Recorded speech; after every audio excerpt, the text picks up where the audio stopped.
Hi. അപ്പോൾ നമ്മൾ കുറച്ച് ദിവസമായി ജാവാസ്ക്രിപ്റ്റിൻ്റെ ഒരു പ്ലേലിസ്റ്റ് നമ്മൾ നിർത്തിയിട്ട്, അതായത് നമ്മൾ ബേസിക്സ് എന്തായിരുന്നു എന്നുള്ളത് പ്രോപ്പറായി പറഞ്ഞു തന്നിട്ടുണ്ട് ആ വീഡിയോയിൽ. പക്ഷേ നമ്മൾ അവസാനത്തെ വീഡിയോയിൽ പറഞ്ഞിരുന്നു നെക്സ്റ്റ് ഒരു വീഡിയോസ് നമ്മൾ ഇറക്കുമ്പോൾ അത് അഡ്വാൻസ് ലെവലിലായിരിക്കും അതിന് ജാവാസ്ക്രിപ്റ്റിൻ്റെ ഇറങ്ങുന്നത് എന്നുള്ളത്. അപ്പോൾ ഇന്ന് മുതൽ നമ്മൾ അഡ്വാൻസ് ലെവലിലാണ് എന്ത് ചെയ്യുന്നത്, ജാവാസ്ക്രിപ്റ്റ് പഠിക്കുന്നത്. കുറച്ച് ദിവസങ്ങളായി എന്ന് ഞാൻ പറഞ്ഞിരുന്നല്ലോ. അതെന്താ വെച്ചാൽ കുറച്ച് ടെക്നിക്കൽ ഇഷ്യൂസ് പിന്നെ മറ്റുള്ള പേഴ്സണൽ ഇഷ്യൂസ് ഉള്ളത് കൊണ്ടായിരുന്നു എന്ത് ചെയ്യുന്നത് ഈ ഇത്തിരി ഗ്യാപ്പ് വന്നത്. നമുക്ക് എന്തായാലും അത് കവർ ചെയ്തെടുക്കും. പെട്ടെന്ന് തന്നെ ഇനി മുതൽ നമ്മൾ എന്ത് ചെയ്യും, ഒരു ദിവസം ലാഗ് വരുത്താതെ നിങ്ങൾക്ക് എന്ത് ചെയ്യും, ഈ പറഞ്ഞ പ്ലേലിസ്റ്റ് അപ്ലോഡ് ചെയ്യുന്നതാണ്. അപ്പോൾ നിങ്ങൾ എന്ത് ചെയ്യുക, കീപ്പായിട്ട് വാച്ച് ചെയ്യുക. പിന്നെ അതുപോലെ തന്നെ എന്ത് ചെയ്യുക, നമ്മളെ സപ്പോർട്ട് ചെയ്യുക. നമുക്കും അതായത് നിങ്ങളുടെ അഭിപ്രായം കാര്യങ്ങളൊക്കെ അറിയിക്കുക. അപ്പോഴാണ് നമുക്ക്, ഞാൻ പറഞ്ഞല്ലോ, ഒന്നും കൂടി നമുക്കൊരു മോട്ടിവേഷൻ അതാണ്. അപ്പോൾ നിങ്ങൾ എന്ത് ചെയ്യുക, നമ്മളെ സപ്പോർട്ട് ചെയ്യുക. അപ്പോൾ നമ്മൾ പറഞ്ഞിരുന്നു ആദ്യം തന്നെ, അതായത് ജാവാസ്ക്രിപ്റ്റിൻ്റെ ബേസിക്സ് മൊത്തം നമ്മൾ പഠിച്ചതാണ്. അപ്പോൾ ഇനി എന്ത് ചെയ്യൂല, ഈ ബേസിക്സിനെ വെച്ചിട്ടാണ് ഇനി പറയാൻ പോകുന്ന എല്ലാ മീൻസ് അഡ്വാൻസ് ലെവലിലെ കാര്യങ്ങളും ബേസിക്സിനെ വെച്ചിട്ടാണ്. അതായത് ടെക്നിക്കൽ വേർഡ്സ് അങ്ങനെയുള്ള കാര്യങ്ങളായിരിക്കും പറഞ്ഞുതരാം. കാരണം എന്താ വെച്ചാൽ ഫംഗ്ഷൻ എന്ന് പറയുമ്പോൾ ഫംഗ്ഷൻ തന്നെ പറയുള്ളൂ. കാരണം എന്താ വെച്ചാൽ ഫംഗ്ഷൻ എന്താണെന്നുള്ളത് ഓൾറെഡി പറഞ്ഞിട്ടുണ്ട്.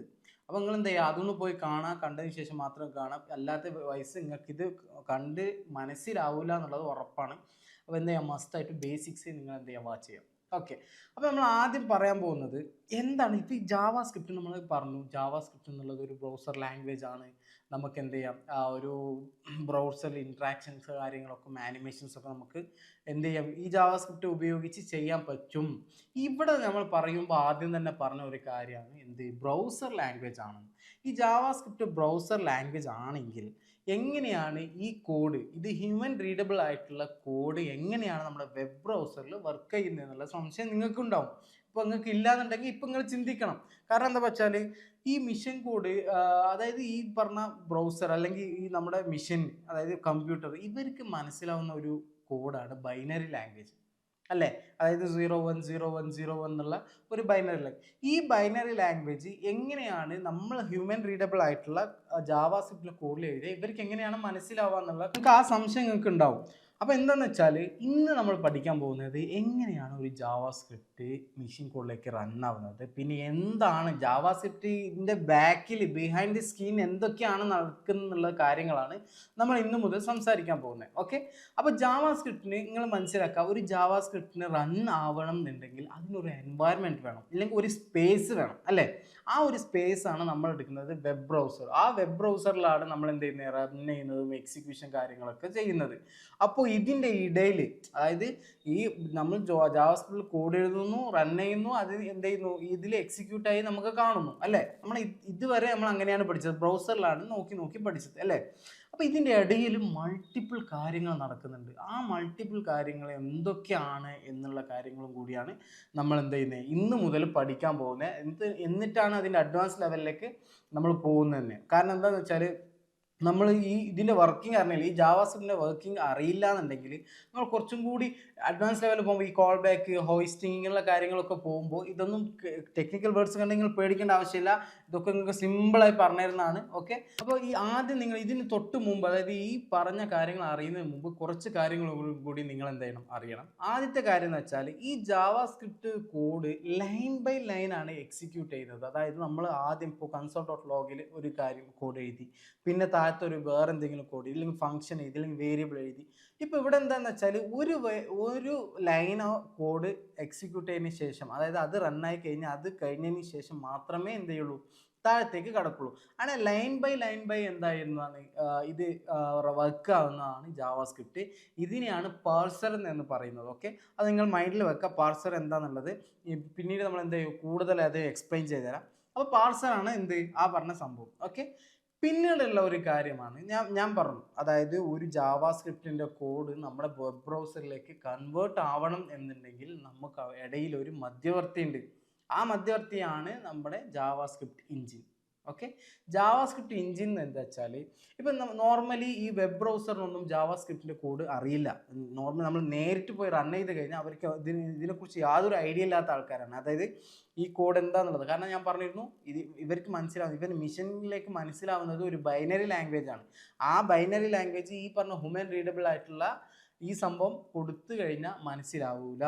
അതിനാണ് നമ്മൾ ആദ്യത്തെ വീഡിയോയിൽ ഞാൻ പറഞ്ഞിരുന്നു ജസ്റ്റ് ഇൻ ടൈം എന്നത് JIT എന്ന് പറഞ്ഞിട്ട് ഒരു കമ്പൈനിങ് നടക്കുന്നുണ്ട്. ആ കമ്പൈനിങ് നടന്നതിന് ശേഷം മാത്രമേ എന്ത് ചെയ്യുള്ളൂ, ഈ പറഞ്ഞ ബ്രൗസറിലേക്ക് കാണിക്കുള്ളൂ.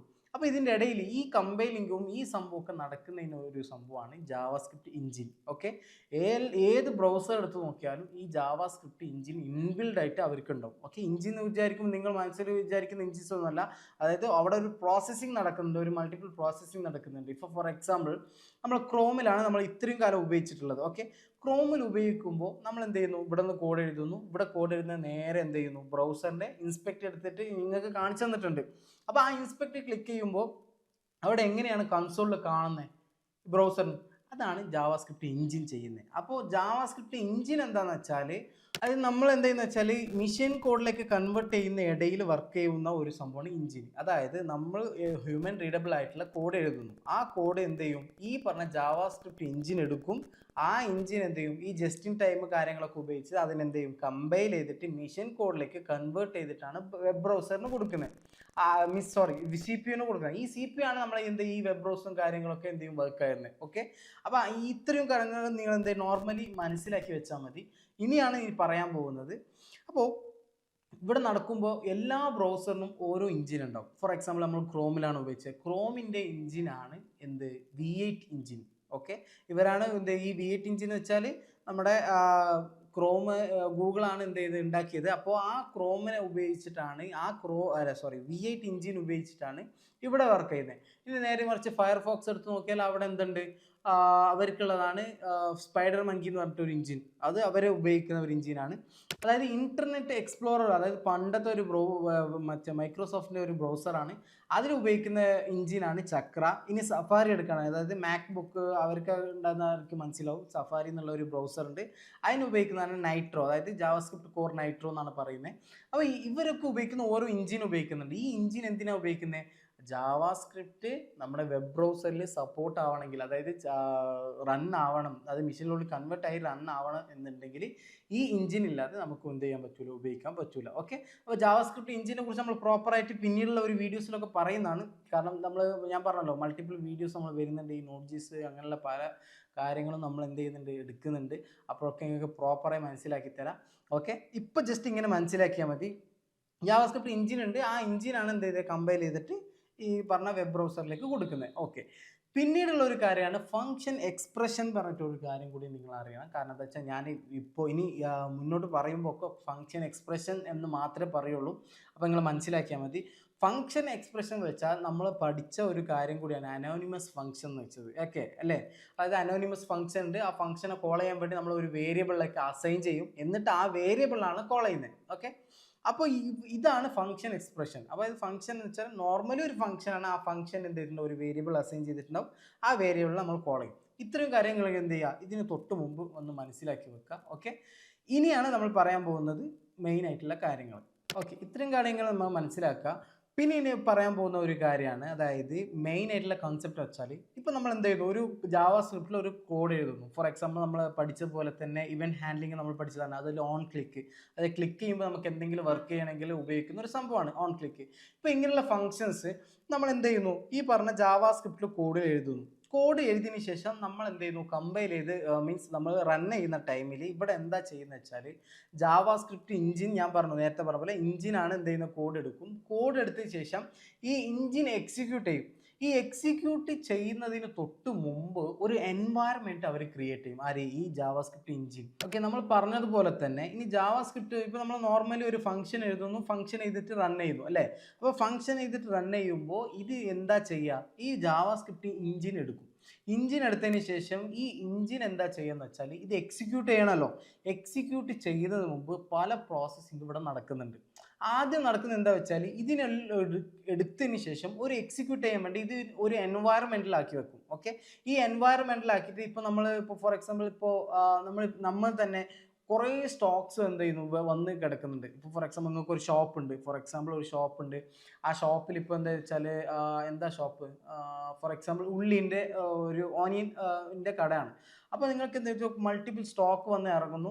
ആ സ്റ്റോക്കിൽ നിങ്ങൾ എന്ത് ചെയ്യും, ഈ പറഞ്ഞ ഓരോ സ്റ്റോക്കിൽ എടുത്തിട്ട് ഓരോന്ന് നിങ്ങൾ നോക്കൂലേ, ഇത് നല്ലതാണോ ഇല്ലെങ്കിൽ ഇത് എന്തെങ്കിലും പ്രശ്നമുണ്ടോ ഇഷ്യൂസ് ഉണ്ടോ എന്നുള്ള രീതിയിലൊക്കെ നോക്കി സെപ്പറേറ്റ് ചെയ്ത് വെക്കും.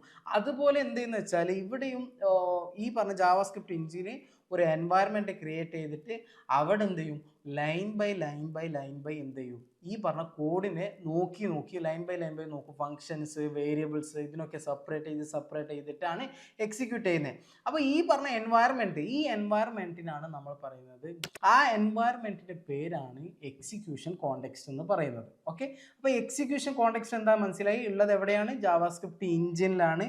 ഫോർ എക്സാമ്പിൾ ഇപ്പോൾ നമ്മൾ ഗൂഗിൾ ക്രോമിലാണ് മീൻസ് റൺ ചെയ്യുന്നതെങ്കിൽ V8 എഞ്ചിനാണ്. ആ V8 എഞ്ചിൻ്റെ ഉള്ളിൽ എന്തുണ്ട്, ഈ പറഞ്ഞ എക്സിക്യൂഷൻ കോണ്ടെക്സ്റ്റ് ക്രിയേറ്റ് ആവും.